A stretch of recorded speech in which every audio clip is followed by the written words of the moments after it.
म्हणजे इथे कसं आहे, प्रत्येकाला वाचवतोय. राजकीय पुढाऱ्याला वाटतो मग मी या कामाच्या बाबतीत असा पाऊल उचलला मला मतदान मिळणार नाही. प्रशासनाच्या अधिकाऱ्याला वाटतं अरे मी तर 3च वर्ष आहे, मला काय करायचं आहे. इथे कोणीच कोणाचं करायला तयार नाही. माणसाचं कर्तृत्व माणसाला मोठं बनवतं. माणसाची पर्सनॅलिटी, दिसणं, पैसा हा माणसाला मोठं बनवत नसतं. सगळ्यांना समजून घेतलं पाहिजे. कोणताही अहंकार नसावा. जमिनीवर आहोत, जमिनीवरच राहू. जोपर्यंत माझा श्वास आहे तोपर्यंत मी महिला आणि बालकांसाठी काम करणार आहे. नमस्कार, आधुनिक केसरी यूट्यूब चॅनलमध्ये आपलं सहर्ष स्वागत आहे. सध्या संपूर्ण भारतात नवदुर्गा म्हणून नवरात्र उत्सव मोठ्या उत्साहात साजरी होत आहे. आपण आलो आहोत सप्तशृंगी सेवाभावी संस्थाचे संस्थापक, तर त्यांचे कार्य आणि त्यांच्या संदर्भात काही माहिती आपण घ्यायची आहे. तर पहिला प्रश्न तुम्हाला मॅडम, तर आपल्या संस्थेकडून आतापर्यंत किती महिलांना बचत गटाचा लाभ मिळाला आहे? नमस्कार सर. सर्वात आधी मी माझा परिचय करून देते. माझं नाव मीना भोसले. मी सप्तशृंगी बौद्धिशी महिला संस्थेची संस्थापक अध्यक्ष आहे. आणि बचत गटाचा विषय झाला, तुम्हाला तर माहिती आहे संपूर्ण भारतात बचत गटाचं एक मोठं जाळं विणलं गेलेलं आहे. आणि ह्याच बचत गटाच्या सुरुवातीला म्हणजे सांगताना मला आनंद होतो की सप्तशृंगी महिला बचत गट हा छोटासा एक बचत गट होता. आणि बचत गटाच्या माध्यमातून काम चालू केलं. सुरुवातीला आपण 100 महिलांचे जे आहेत म्हणजे एकत्र केल्या. मग नंतर आपण त्यांचे बचत गट केले 10 आणि 10 बचत गट करत करत आपण 100 बचत गट तयार केले. 1000 महिला ज्या बचत गटाच्या जाळ्यात विणल्या गेल्या. तर मग लक्षात आलं की बचत गट तयार करून फक्त चालणार नाही आहे. कारण कसं आहे की बचत गटात फक्त सवय लागते बचत करण्याची. तर आपल्याला त्याच्यासाठी रोजगार निर्मिती केली पाहिजे. कारण महाराष्ट्रभर मी दौरे केले. मी महाराष्ट्रभर बचत गटांना ट्रेनिंग दिले. आणि ट्रेनिंग देताना खूप साऱ्या महिलांचा सूर असा आला की मॅडम आम्हाला ना बचतीची सवय तर लागली आहे, आम्ही बचत पण करायला लागलो, पण आम्हाला रोजगार द्या. आणि म्हणून आम्ही रोजगारासाठी मग असं एक प्लॅनिंग केलं की तुम्हाला जे येतं ते तुम्ही बनवा. उदाहरणार्थ एक मावशी आली, ती एक डोळ्याने अंध होती आणि तिला काहीच करता येत नव्हतं. म्हटली माई मला ना काहीतरी रोजगार दे. म्हटलं मावशी तुम्हाला काय रोजगार देऊ, तुम्ही तर म्हाताऱ्या आहेत, बरं असं सांगा तुम्ही मला की तुम्हाला काय काय येतं. मावशी मला म्हटली अगं माई मला ना बाई पुरणपोळ्या बनवता येतात. म्हटलं मावशी तुम्ही टेन्शन घेऊ नका. मग तिला मी पुरणपोळ्या बनवायला लावली. त्यांची एक टीम तयार केली आणि पहिल्याच वर्षी आम्ही 2.5 लाखाच्या पुरणपोळ्या विकल्या. मग माझी अशिक्षित अंगठा टेकणारी महिला, 4थी शिकलेली महिला, 10वी शिकलेली महिला यांना जे बनवता येतं त्यांचं आम्ही पहिले ट्रेनिंग दिलं. त्या खाद्यपदार्थ बनवायला लागल्या आणि आज जवळजवळ 2,500 ते 3,000 महिला हे प्रॉडक्ट बनवत आहेत.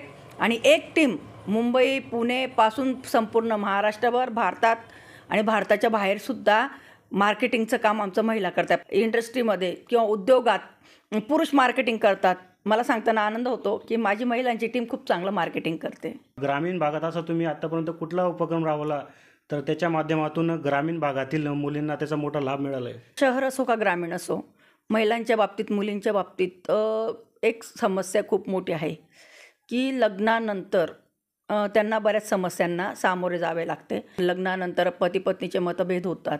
त्याच्यात फक्त मुलाची चुकी असं नाही, कधी मुलीची पण चुकी असते. मुलीच्या आई वडिलांचा मुलीच्या संसारात जास्त हस्तक्षेप असतो.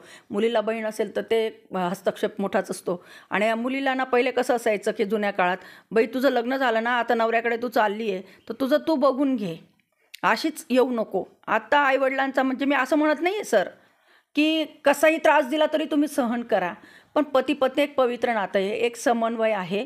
आणि त्याच्यासाठी कोणतंही लग्नानंतर थोडेफार मतभेद असतील तर ते तिथल्या तिथे मिटवले गेले पाहिजे.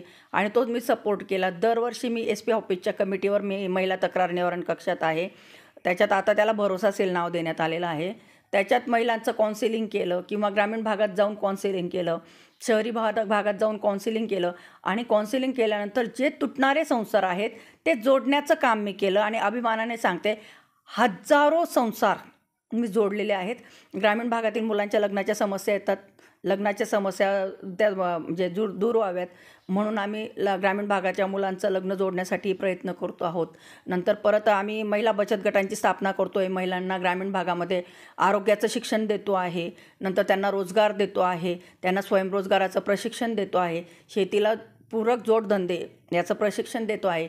आणि ग्रामीण समाज आणि अधिकारी, प्रशासन आणि राजकारण यांचा समन्वय साधण्याचं काम केलं. कारण NGO सामाजिक संस्था याचं कामच आहे की समाज, राजकारण आणि प्रशासन यांचा दुवा जो असतो तो NGO असतो आणि तो दुवा साध्य करण्याचं काम मी शासनाच्या कमिटीमार्फत केलेलं आहे. मी आज 57-58 कमिट्यांवर काम करते, महिलांना न्याय देण्यासाठी प्रयत्न करते, महिलांना सक्षम करते. खूप साऱ्या महिलांचे मिस्टर दारू पितात, त्यांना मारठोक करतात, चारित्र्यावर संशय घेतात, सासरची मंडळी त्रास देतात. महिलांचे प्रॉब्लेम संपलेले नाही आहेत आणि समाजातील नराधमांच्या ज्या वाईट नजरा आहेत तेव्हा तिच्यावर पडतं. एखादी महिला विधवा होते, परित्यक्त्या होते, वाईट नजरा तिच्यावर पडतात आणि तिचं पुनर्वसन अशक्य होतं. तर पुनर्विवाहासाठी पण आम्ही प्रयत्न करतो आहोत. आजही ग्रामीण भागामध्ये आमच्या याच्यात तर मग खानदानात दुसरं लग्न कधी झालंच नाही असे ऐकायला भेटतं. मग आम्ही ते दुसरं लग्न करणं किंवा अंध अपंगांची लग्न लावून देणं, दिव्यांगांची लग्न लावून देणं, असं खूप सारं काम मी ग्रामीण भागात करते आहे. आणि त्याच्यामुळे एक नाड असते ग्रामीण भागाची जोडलेली, माझी खूप चांगली जोडली गेली. धुळे जिल्ह्यात ज्या देह विक्री करणाऱ्या महिला आहेत तर त्या संदर्भात कुठल्या प्रकारे त्यांची मदत करून त्यांची सुधारणा केली आहे? आपल्याला जेव्हा कळतं की ती चुकीच्या मार्गाने झालेली आहे किंवा ती देहविक्रीच्या रॅकेटमध्ये अटकलेली, म्हणजे एक कारण असतं, एक तर ती मजबुरीत येते, एक तर तिला आणलं जातं. आणि इथे मी एक संदेश देऊ इच्छिते कॉलेजच्या मुली किंवा महिला की अनोळखी पुरुष किंवा महिलांशी तुम्ही जास्त संपर्क साधू नका, त्यांच्या संपर्कात राहू नका. पण बऱ्याच वेळेस असं होतं ना की वेगळ्याच पद्धतीने आमिष दाखवलं जातं आणि चुकून त्या महिला ह्या व्यवसायात येऊन जातात, मुली येऊन जातात आणि एकदा आल्यानंतर बाहेर निघणं फार कठीण जातं. तर हा मला जो प्रकार दिसला तो धुळ्यामध्ये खूप मोठ्या प्रमाणात आहे. फक्त छुप्या पद्धतीने असल्यामुळे धुळ्यात ते लक्षात येत नाही. माझ्या देशाच्या, माझ्या महाराष्ट्राच्या महिलांना असं वर्तन करून पोट भरावं लागतं, याच्याशिवाय दुसरी दुर्दैवाची गोष्ट नाही, असं माझं मत आहे. आपण ना महिलांना दोष देतो, पण त्या महिला कधी असं कुठल्या माणसाला म्हटल्या नाही ना की तुम्ही आमच्याकडे या. माणूस स्वतःहून तिच्याकडे जातोय. बऱ्याच वेळेस ना असं प्रेम असतं आणि आपला जो प्रियकर असतो ना तोच त्या मुलींना अशा रॅकेटमध्ये घेऊन येतो. मग तेव्हा त्या रस्ता शोधतात. तर मग आम्ही त्या महिलांना, मुलींना बाहेर काढतो. आम्ही त्यांचं काउन्सिलिंग करतो, त्यांना शिक्षणाच्या प्रवाहात आणतो. प्रवाहात आणल्यानंतर त्यांचं आम्ही पुनर्वसन करतो. एक मला उदाहरण देताना आनंद होतो. एक खूप लांबची मुलगी, म्हणजे आपली परक्या राष्ट्रातली मुलगी धुळ्यात आली. धुळ्यात आल्यानंतर तिला आणलं गेलं होतं. मला जेव्हा कळलं, ती मला भेटल्यानंतर ती म्हणाली की ताई, आम्हाला लग्न करून संसार करायचा, आम्हाला नाही आवडत असं काही, पण आम्हाला आणलं गेलं. म्हणजे तेव्हा जज साहेब पण होते आमच्यासोबत, कारण पुनर्वसनसाठी महिला बालविकास, विधी सेवा प्राधिकरण सर्व डिपार्टमेंट प्रयत्न करत आहेत महिलांच्या पुनर्वसनसाठी. मग आम्ही तिचं ऐकून घेतलं आणि नंतर तिचं रिअल स्टोरी सांगून एक युवक तयार झाला आणि तिचं लग्न लावून दिलं आणि दुसऱ्या मुलीचंही लग्न लावून दिलं. 2 मुलींचे लग्न, एक मुलगी संगमनेरमध्ये स्थायिक आहे, एक औरंगाबादमध्ये स्थायिक आहे आणि दोघींचा संसार खूप चांगल्या पद्धतीने चालू आहे. त्यांची फॅमिली खूप आनंदी आहे, त्यांना मुलं बाळं पण झालेले आहेत. म्हणजे एखादी महिला अशी आहे तशी आहे असं बोलण्याऐवजी आपण तिला पुनर्वसनला चान्स द्या, जेणेकरून ती तिचा पुनर्वसन करू शकते. आणि बऱ्याच वेळेस विधवा परित्यक्त्या महिलाही चुकून ह्या रॅकेटमध्ये येऊ शकतात, आणल्या जातात. तर त्यांनाही आम्ही रोजगार उपलब्ध करून देतो आणि रोजगार उपलब्ध करून दिल्यानंतर त्याच्यातून आम्ही त्यांना बाहेर काढतो. आणि तिसरं की ज्या परक्या राष्ट्रातून आलेल्या आहेत त्यांना आम्ही त्यांच्या गावाला पाठवण्याची पण सोय करतो. अशा पद्धतीने कमीत कमी आम्ही आतापर्यंत 250 ते 300 महिला, म्हणजे धुळ्यातनं होम बेस आहे, कुठेतरी एक बंगला घेतला जातो, त्याच्यात व्यवसाय चालतो. असं उघडपणे ब्रॉथलमध्ये कुठेही व्यवसाय चालत नाही. आणि माझी विनंती आहे सगळ्यांना की जर कुठे असं आता ब्युटी पार्लरच्या माध्यमातून किंवा एखाद्या हेल्थ क्लब, मसाज सेंटरच्या माध्यमातून मुलींना तिथे आणलं जातं आणि व्यवसायाला लावलं जातं, असं कोणाच्या लक्षात आलं, मुली फसवल्या जात आहेत, त्या चुकीच्या मार्गाला लावल्या जात आहेत, तर सर्वात पहिले त्या मसाज सेंटर, ब्युटी पार्लर किंवा एखादा बंगला याच्यावर लक्ष ठेवा. पोलिसांनी तिथे धाडी टाकून त्या मुलींना आणलं पाहिजे, त्यांचं पुनर्वसन करण्यासाठी प्रयत्न केला पाहिजे. कारण चुकून माकून ज्या मुली आल्या, एखादी स्वतःहून एखादं चुकीचं वर्तन करते तर ती तिची मजबुरी म्हटली जाते. पण मात्र चुकून एखादी मुलगी रॅकेटमध्ये आली आणि तिला आपण वाचवू शकतो, तर मला वाटतं की याच्यासारखं पुण्याचं दुसरं कुठलंच काम नाही. कामाची सुरुवात करत असताना तुमची परिस्थिती कशी होती आणि कुठल्या प्रकारे तुम्हाला सामोरं जावं लागलं? की माझी परिस्थिती म्हटलं तर आईवडिलांकडे माझे वडील मिलमजूरच होते, पण आम्ही कधीच आयुष्यात हे बघितलं नाही की आमच्या दाराशी कोणीतरी 5 रुपये उसनवारी आहे आणि ती द्या असं मागायला आले. कारण आईवडिलांचं एक संस्कार होते की आपल्याकडे असेल त्याच्यात राहायचं, कोणाच्याकडून कर्ज उधारी करून आपण आपलं जीवन आनंदात घालवायचं नाही. आणि आई 4थी शिकलेली, पण 4 भाऊ बहिणींचे व्यवस्थित अभ्यास घेणं. मला 9वी 10वीत काही स्थळं सांगून आले.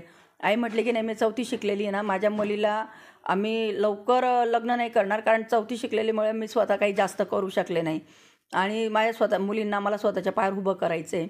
तर मग आईने मला पण शिकवलं, माझ्या बहिणीला शिकवलं, नंतर 2 भावांना. आणि 4थी शिकलेली माझी आई, आज तिचे 4ही मुलं वेल क्वालिफाईड आहेत आणि अगदी लाखो रुपये महिन्याचा पगार ते घेत आहेत आणि एक चांगल्या पद्धतीने जीवन जगत आहेत. तर त्याच्यामुळे परिस्थिती हा माणसाचा इश्यू राहू शकत नाही, हे लहानपणापासून कळलं. परिस्थिती साधारण होती म्हणून लग्न झालं. तर आणि माझा रंग सावळा होता. आता कुठल्याही समाजात ना की नाही मग पहिल्या काळात, आता तरी मुलींना पटकन लग्न होऊन जातं, पण तो काळ असा होता, अरे लग्न सावळा रंग आहे, मग मुलीचं लग्न आणि मग ती मुलगी बारीकच आहे, अशा पद्धतीने 2-4 स्थळं आले, असे फीडबॅक आले. मग एक पानटपरी चालवणारा मुलगा हिरालाल भोसले, तर ते आमडद्यात राहायचे, निर्व्यसनी होता. आणि माझं लग्नाच्या आधीपासून होतं की जो मुलगा अगदी तंबाखू बिडी सिगरेट काहीच घेणार नाही, त्याच मुलाबरोबर मी लग्न करेल.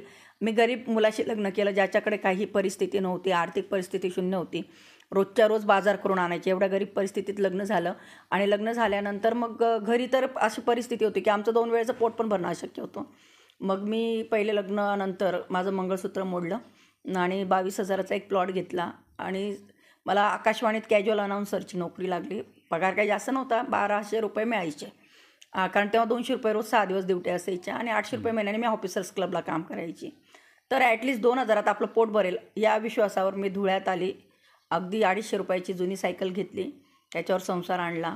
आणि लग्नानंतर मी कमीत कमी 1-1.5 वर्ष मी धुळ्यात होते, नोकरी करायची आणि MA पण करायची. तर मग नंतर मी प्लॉट पण घेऊन ठेवला. आणि माझं सेटल झाल्यानंतर मी मिस्टरांना म्हटलं की गावाकडे आपलं काही पोट नाही भरणार, तर आपण धुळ्यात राहू. आणि मग 1 वर्षामध्ये जो पैसा जमा झालेला होता 45,000 रुपये, त्याच्यात मी एक रूम बांधला, 6 महिने वडिलांमध्ये राहिलो आणि नंतर मग धुळ्यात शिफ्ट झालो. करायची इच्छाशक्ती होती. म्हणजे लोकांना असं वाटतं ना, मी खूप स्मार्ट आहे आणि खूप अंगावर दागिने घातले, खूप भारी भारी साड्या घातल्या आणि मग लोकांचं मी आकर्षण ठरेल, लोक मला ग्रेट म्हणतील. एक सांगते सर, माणसाचं कर्तृत्व माणसाला मोठं बनवतं. माणसाची पर्सनॅलिटी, दिसणं, पैसा हा माणसाला मोठं बनवत नसतं. मी क्लास घ्यायची, गरिबाच्या मुलांना फुकट शिकवायची, बाकी मुलांचा 40 रुपये महिना पगार घ्यायची. जेव्हा धुणं भांडेवाली बाईच्या मुलीला मी शिकवायची, मुलाला शिकवायची, तेव्हा ती माझ्या डोक्याला हात ठेवायची, म्हणायची माई तू सगळ्यांचं समजून घेते ना, तू खूप मोठे बनशील. आणि खरंच लोकांचं बोलणं सत्य झालं. म्हणजे माझ्या मुलीचा जन्म झाला तेव्हा माझी परिस्थिती नव्हती. महाजन हायस्कूलला फक्त 300 रुपये फी लागते महिन्याला, वर्षाला. तर त्या 300 रुपये फीच्या म्हणून मग मी मुलांना तिथेच टाकलं. 3 मुलं माझे मराठी मीडियमला शिकले. आणि नंतर आज माझी मुलगी जर्मनीला MS करते. माझा दुसरा मुलगा इंजिनियर आहे, तो पुण्यात शिकला. माझा लहान मुलगासुद्धा BTech फूड टेक्नॉलॉजी मुंबईत शिकतोय. तर आपण करत राहिलं पाहिजे. आणि मी करत राहिले. अगदी मुलांच्या शिकवण्या घेतल्या, आकाशवाणीत पहाटे 5 वाजता उठून ड्युटी करायला जायची, ऑफिसर्स क्लब धुळे जिमखान्यात 800 रुपये महिन्याने काम करायची.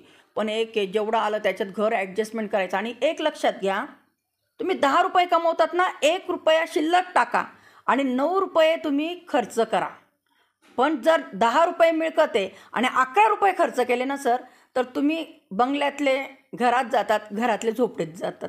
आणि म्हणून मी माझा जो पण पैसा होता मी देत राहिली, लोकांना मदत करत राहिली. पण त्याच्यात माझं एक होतं, 10 रुपये कमवले, 1 रुपया समाजाला देणार, 1 रुपया शिल्लक पाडणार, 8 रुपयात आपला परिवार भागवणार. आणि म्हणून मग परिस्थिती बदलत गेली. नंतर मग बचत गटाची संस्था झाली. संस्था झाल्यानंतर खूप सारे प्रोजेक्ट आपण आणले. मग नंतर महिलांना रोजगाराची गरज बघितली. मग वैष्णवी गृह उद्योग सुरू झाला. मग वैष्णवी गृह उद्योगच्या माध्यमातून रोजगार उपलब्ध झाले. मग नंतर वैष्णवी गृह उद्योगाची आज सिद्धी फूड इंडस्ट्री झालेली आहे. आणि सिद्धी फूड इंडस्ट्रीचा 50 लाखाचा टर्नओव्हर आहे. सप्तशृंगी महिला संस्थेचा 1,11,36,000चा टर्नओव्हर मागच्या वर्षाचा आहे. आज सांगताना आनंद होतो की माझे मुलं वेल क्वालिफाईड होऊन स्वतःच्या पायावर उभं राहायला सुरुवात झालेली आहे. एक आईला जे पाहिजे ते सर्व मिळालेलं आहे. आणि बऱ्याच मुली बघतात की मुलगा किती श्रीमंत आहेत, तर त्या मुलींना माझा एक सल्ला आहे की नवरा किती श्रीमंत आहे, त्याच्या आईबापाची किती प्रॉपर्टी हे बघू नका. मुलगा किती कर्तृत्ववान आहे आणि मुलगा निर्व्यसनी आहे का हे पडताळा. तो आरोग्य संपन्न आहे का. कारण कसं होतं, आपण पैसा बघतो पण आज लग्नानंतर बऱ्याच आजार मुलांना असतात, हे आम्ही बघितलेलं आहे.